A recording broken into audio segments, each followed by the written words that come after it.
안녕하세요. 저는 외고를 목표로 열심히 공부를 하고 있는 중학교 1학년 여학생이에요. 며칠 전에 엄마께 꾸중을 듣는 일이 있었어요. 외고를 가기 위해 영어 공부를 열심히 하다 보니 수학에 집중을 조금 못해서 이번 시험에서 수학 점수가 조금 떨어졌거든요. 그런데 그 점수를 보고 엄마가 저에게 공부를 안 하고 놀기만 했구나 라며 뭐라고 하셨어요. 저는 나름대로 놀지 않고 열심히 공부를 하고 있는데 엄마가 너무한다는 생각이 들었지만 변명한다고 할 것 같아서 조용히 있었어요. 그리고 어제는 또 아빠한테 혼났는데요. 요즘 일주일에 3일은 줌으로 수업을 받고 있는데 오전 오후 등교 시간 때문에 점심시간이 2시간이 넘는 날이 있거든요. 밥을 먹고 남는 시간에 잠깐 핸드폰을 했는데 아빠가 제 스크린 타임을 보셨는지 전화로 수업 시간에 핸드폰을 본다고 화를 내셨어요. 아빠는 제가 수업 시간에 핸드폰을 한 줄 알고 화를 내신 건데요. 최근에 핸드폰을 좀 많이 사용한 건 있어서 그냥 죄송하다고 말씀드리고 전화를 끊었어요. 그런데 그 이후로 부모님과 대화를 하고 싶지 않아요. 제 마음을 너무 몰라주는 것 같고 그동안 열심히 하던 공부도 하고 싶은 마음이 점점 사라지고 공부에 집중도 되지 않아요. 사실 공부도 부모님이 열심히 해야 한다고 하시고 두 분 다 외고를 나오셨기 때문에 저도 외고를 들어가길 원하셔서 저도 열심히 해보려고 한 건데 이제는 다 하기 싫어졌어요.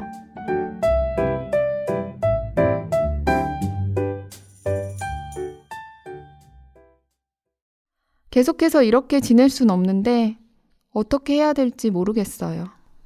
네, 사연 잘 들었습니다. 사연을 보내주신 학생이 부모님과 갈등으로 속이 많이 상하신 것 같네요. 네, 그런데 학생 부모님의 마음도 이해는 되네요. 자녀가 시간 낭비하지 않고 공부에 집중하길 바라시는 것 같아요. 네, 오늘은 이러한 사연과 관련하여 안현정 강사님과 이야기를 나눠보는 시간을 가지겠습니다. 강사님?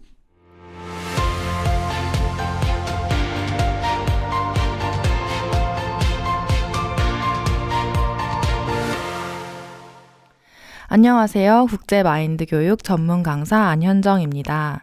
오늘은 학생의 사연이네요. 부모님의 바람대로 공부를 열심히 하고 있는데 부모님과의 오해로 마음이 상해서 지금 마음이 안 좋은 상황인 것 같아요. 우리가 이 시간에 매주 마인드에 대해 이야기를 하고 있고 또 교류에 대한 이야기, 관계에 대한 이야기를 참 많이 다뤘는데요. 오늘은 사연처럼 부모와 자식의 관계와 마음에 대한 이야기를 좀 해볼까 합니다. 본격적인 이야기를 하기 전에 한 가지 퀴즈를 낼게요. 사람의 몸에는 몇 개의 뼈가 있을까요? 한번 맞춰봐 주세요. 생각해 본 적은 없는데 한 손에만 적어도 20개는 될 것 같아요. 그럼 온몸에 한 150개쯤 될까요? 네, 그래도 비슷하게 맞추셨어요. 성인 기준으로 206개의 뼈가 있다고 합니다. 되게 많네요. 네, 그렇죠. 굉장히 많은 뼈들이 서로 연결되어서 우리의 몸을 지탱하고 있는데요. 그 뼈와 뼈 사이를 연결해주고 있는 게 바로 인대와 힘줄입니다.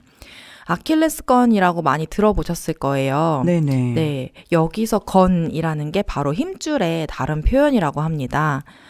아킬레스건은 걸을 때 몸을 앞으로 나가게 하고 달리거나 뛰어오를 때 중요한 역할을 한다고 해요. 이렇게 인대와 힘줄이 우리 몸의 뼈의 형태를 잘 유지할 수 있도록 잡아주는 역할을 하듯이 사람의 마음을 잡아주는 힘이 있습니다. 오늘은 이 부분에 대해 이야기를 좀 나눠보려고 해요.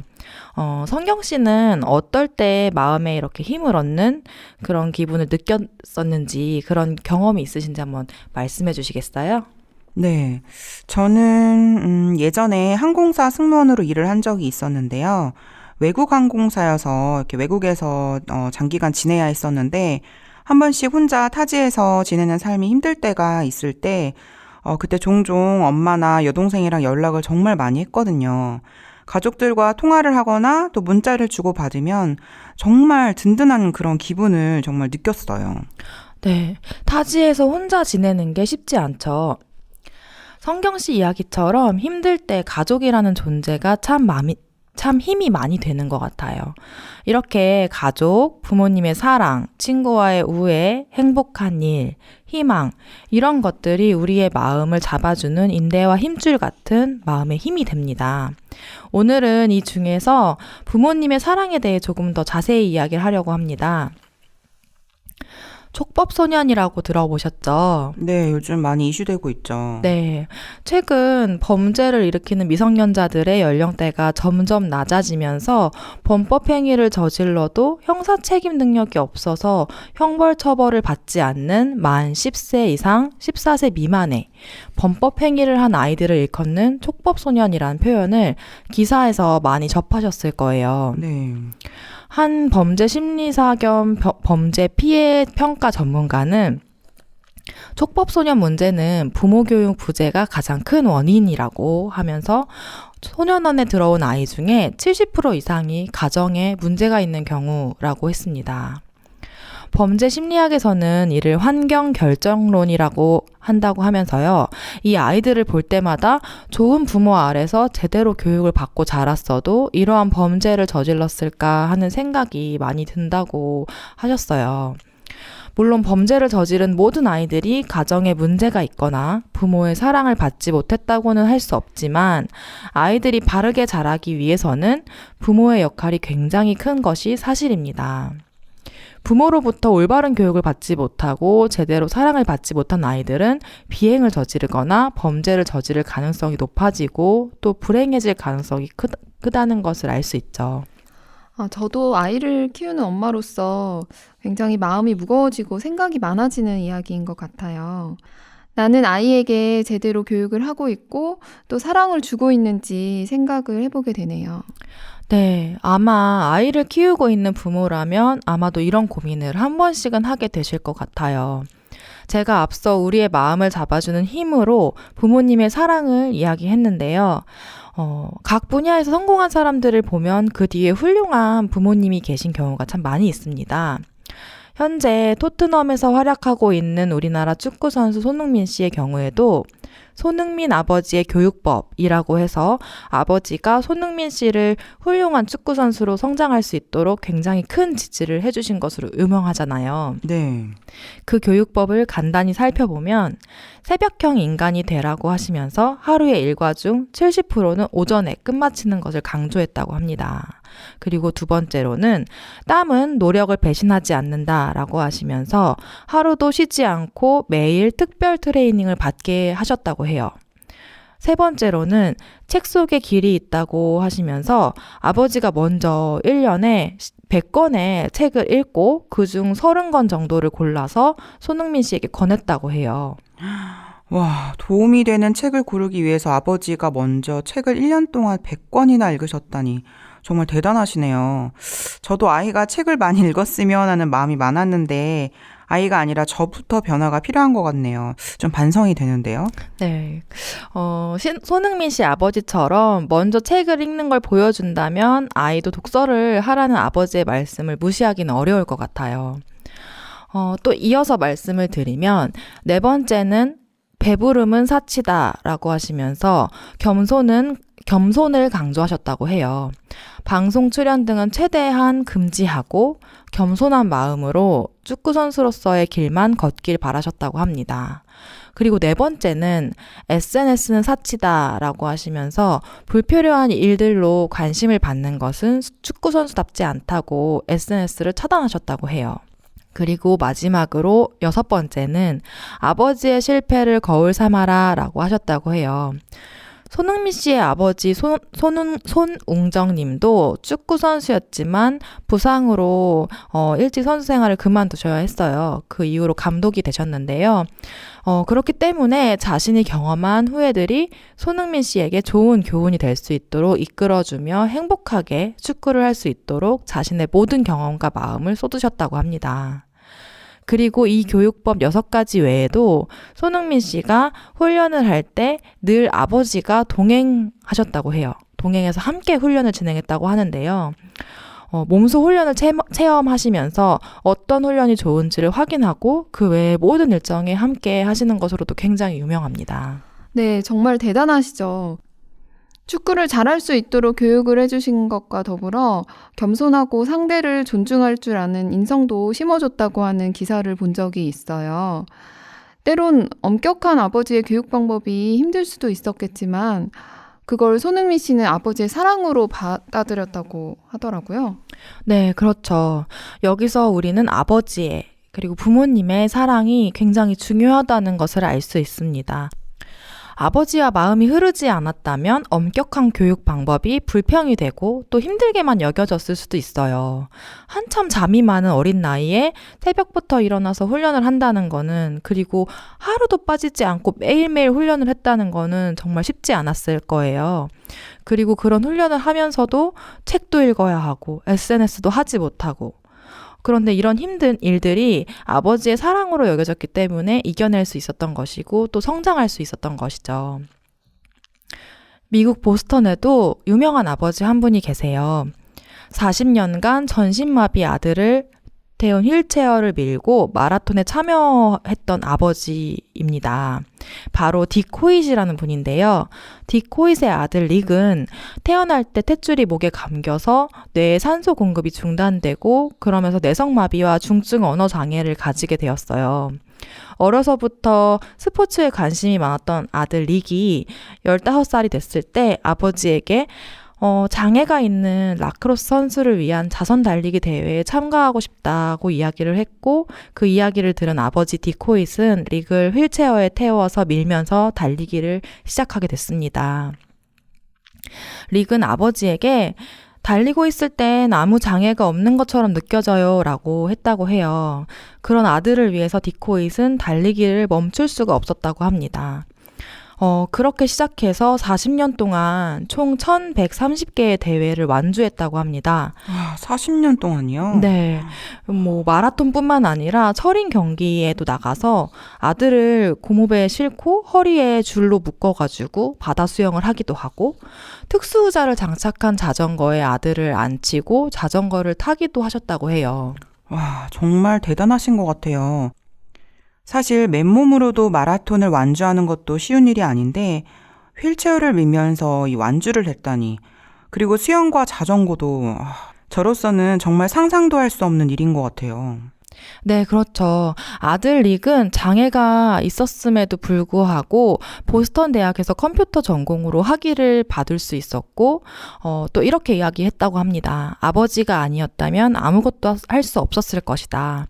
아버지는 내 날개 아래 받쳐주는 바람이다. 라고.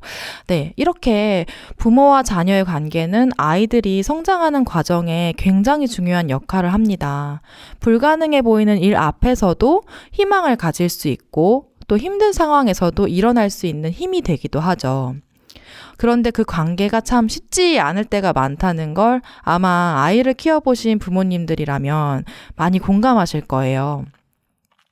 아이를 위해 하는 이야기를 아이는 잔소리, 꾸짖는 이야기라고 생각하면서 불평을 하기도 하고, 또 잘 되길 바라는 마음으로 하는 충고로 되려 마음이 삐뚤어지는 경우도 있고, 참 내 맘 같지 않다라는 말이 절로 나오는 날들이 참 많을 거예요. 맞아요. 제 아이는 아직 4살밖에 되지 않았는데도 벌써 제가 하는 이야기를 들으려 하지 않아서 힘이 들 때가 굉장히 많아요. 네, 아직 4살이니까 그래도 잘못을 했을 때 혼을 내더라도 다시 엄마 품에 와서 안기는 그런 시기이지만, 아이가 자라면서 초등학생이 되고 또 사춘기가 오면 점점 더 어려워지게 됩니다. 제 이야기를 잠깐 해드리면, 저는 어릴 때 참 갖고 싶은 게 많고 하고 싶은 것도 많은 아이였어요. 그런데 부모님은 염색도 하지 말라고 하시고 예쁜 귀걸이나 액세서리를 하는 것도 나이에 어울리지 않다고 하시면서 다 하지 말라고 하셨어요.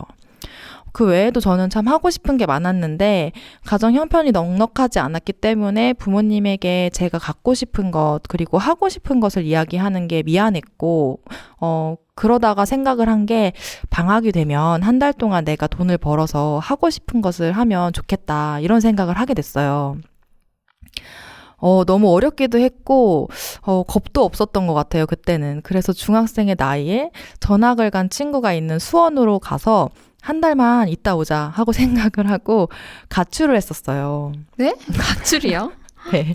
지금 생각해보면 너무 어이없는 발상이었지만 그땐 그게 무서운 일이라는 걸 몰랐던 것 같아요. 다행히 하루 만에 친구가 저희 부모님에게 저 몰래 연락을 드려서 부모님이 수원으로 저를 찾아오셨는데요. 그 하루 동안 되게 잠깐이었지만 어리기도 했고 그래서 부모님이 보고 싶어서 엉엉 울면서 잠을 잤었어요. 부모님도 제가 없어진 걸 알고 밤새 잠도 못 주무셨다고 해요. 저를 만나서 다시 집으로 돌아오는 차 안에서는 엄마가 저를 꼭 안아주시면서 다시 한번 이렇게 하면 그땐 엄마가 아마 쓰러져서 엄마를 다시 못 볼 수도 있어 라고 이야기를 하시는데 엄마도 울고 저도 울고 엉엉 울면서 그렇게 집에 돌아왔던 기억이 있어요. 저는 그때 가출을 했기 때문에 엄마가 저를 보면 화를 내실 거라 생각을 했거든요. 근데 제 생각과 다르게 저희 부모님은 저를 다시 찾았다는 생각에 마음이 놓이고 또 기뻐하셨던 것 같아요. 저도 지금 부모가 되어 보니까 그때 부모님의 마음이 이해가 되더라고요. 그날 저는 부모님의 저를 향한 사랑하는 마음을 알게 되었어요. 그 이후에는 학교를 다니면서 저에게 안 좋은 또는 나쁜 유혹이 있을 때마다 부모님의 사랑을 생각하면서 쉽게 떨쳐낼 수 있었던 것 같습니다. 지금까지도 저는 엄마와 이런저런 이야기를 참 많이 나누는데요. 이제는 같은 부모가 된 입장에서 엄마와의 대화가 위로가 될 때도 많고 또 제 아이와의 관계에서도 나의 부모님은 나에게 이렇게 사랑을 주셨지 하면서 부모님에게 배운 사랑을 아이에게 그대로 또 전해줄 수 있게 된 것 같아요. 저도 딸아이를 키우는데 딸이 집을 나간다 생각을 하니까 강사님 그때 왜 그러셨어요? 저도 그때를 생각하면 꼭 뭔가에 씌였던 것 같고 되게 부끄럽기도 한 과거예요. 그런데 이렇게 아이가 자라고 또 사춘기가 되고 그런 과정에서 부모님의 사랑을 느끼지 못한다면은 저처럼 이렇게 잘못된 길로 갔을 때 그 부모님이 그 아이를 잡아주지 못하게 될 수 있어요. 그리고 또 아이가 힘든 상황에 처했을 때도 그런 상황을 견디지 못하고 극복하지 못해서 넘어질 수 있기도 하고요. 반대로 부모와의 대화를 자주 하면서 부모님의 마음을 느낀 그런 자녀들은 부모를 향해서 마음이 열리고 또 그 열린 마음으로 부모님의 마음이 흘러들어가서 그것이 마음의 힘이 되어서 욕구를 이기기도 하고 또 힘든 상황에서 일어날 수도 있는 것입니다. 진짜 그런 것 같아요. 네. 오늘 앞서 읽어주신 사연에서도 한 학생이 부모님과의 오해로 인해 마음이 상해서 공부가 하기 싫어진 그런 이야기를 들었어요. 학생이 만약에 엄마에게 꾸중을 들었을 때, 또 아빠에게 전화가 왔을 때, 엄마와 아빠에게 자신의 상황과 마음을 잘 이야기를 했다면, 그리고 또 평소에 부모님과 대화를 자주 했었다면, 부모님이 오해를 하는 상황을 막을 수도 있었을 거예요. 그리고 또 만약 그 상황에서 바로 변명같이 들릴까봐 이야기를 못했다고 하더라도, 시간이 지나도 마음이 힘들면 부모님께 다시 그때의 이야기를 하면서 솔직하게 마음을 털어놓아야 해요. 그렇게 하면 학생의 마음도 부모님에게 전달될 수 있고 또 부모님이 왜 그렇게 혼을 내셨는지 부모님의 마음도 들을 수 있을 겁니다. 그렇게 부모님의 마음에 대해 이야기를 들으면 그 마음이 학생의 마음에 흘러 들어오게 될 거예요. 부모와 자식 간의 대화가 참 중요하다는 생각이 드는데요. 아무리 가족이라도 서로 표현하지 않으면 마음을 알 수 없으니까요. 네, 그렇죠. 가족 간의 대화는 정말 중요하고 꼭 필요한 겁니다. 그런데 만약 부모의 잔소리를 그저 잔소리, 꾸짖는 이야기로 생각을 한다면 계속 불평이 나오게 돼요. 그런데 자신을 잘 되길 바라는 그런 마음, 또 사랑으로 느낀다면 부모님을 향해 마음이 열리게 됩니다. 이렇게 자녀와 부모와 마음으로 만나면 신기하게도 변화가 일어나는데요. 자녀가 잘못된 삶을 살게 되더라도 고치는 것이 굉장히 쉬워지고 부모님의 나를 향한 사랑, 희생을 느끼면서 내가 잘못했구나, 이러면 안 되겠구나 하고 마음을 바로잡을 수 있게 됩니다. 그리고 부모와 자녀가 서로 마음이 흐를 때 서로 행복을 느끼게 됩니다. 부모의 마음을 알아주는 자녀에게 고마운 마음이 들고 또 자신의 마음을 알아주는 부모에게 감사한 마음이 들죠. 오늘 마음을 잡아주는 힘, 부모의 사랑에 대해 이야기를 좀 나눠봤는데요. 그동안 부모님을 향해 마음이 닫혀 있었던 분들이 계시다면, 자녀와의 대화를 소홀히 했던 분들이 계시다면, 오늘 이 시간 이후에 대화를 해보시면 좋겠습니다. 대화를 하다 보면 내가 몰랐던 상대의 마음을 알 수 있고, 또 서로의 마음을 느낄 수 있습니다. 그리고 서로를 향해 열린 그 마음으로 마음이 흘러들어가 우리가 살아가는 그 인생에서 나의 마음을 지탱해주는 단단한 힘이 되어줄 것입니다. 그럼 오늘의 강연 여기서 마치겠습니다. 감사합니다. 네, 마음으로 마음이 흘러들어가면 우리의 마음을 지탱해주는 단단한 힘이 되어준다고 하셨어요. 민주 씨는 강연을 들으시면서 어떠셨나요? 네, 오늘 강연에서 나온 마음을 잡아주는 힘이라는 표현이 참 인상이 깊은데요. 자녀가 살면서 어떤 안 좋은 유혹을 만나거나 또 잘못된 길로 갔더라도 부모님의 사랑을 느끼면 서로 마음이 흐르고 또 그게 마음의 힘이 돼서 어떤 유혹들을 이길 수 있다고 하셨잖아요. 네네. 자녀가 올바로 성장하기 위해서는 다른 어떤 것보다 부모의 사랑이 가장 중요하다는 생각이 들었어요. 네, 때로는 이 내 생각이 부모님의 사랑을 또 오해하고 다가가지 못하게 벽을 만들기도 하는데요. 앞에 사연을 주신 여학생도 이 마음의 벽을 허무는 방법을 오늘 이 강연을 통해서 배우시고 또 솔직하게 부모님에게 마음을 표현을 해보시면 정말 좋을 것 같아요. 오늘은 부모의 사랑이 마음에 흐를 때라는 주제로 이야기를 나누었습니다. 마음을 꺼내놓고 이야기를 한다는 게 어렵게 느낄 수도 있지만 막상 해보고 나면 몰랐던 사랑을 확인하고 마음이 정말 행복해지는 걸 느낄 수 있을 것 같네요. 두 분 나와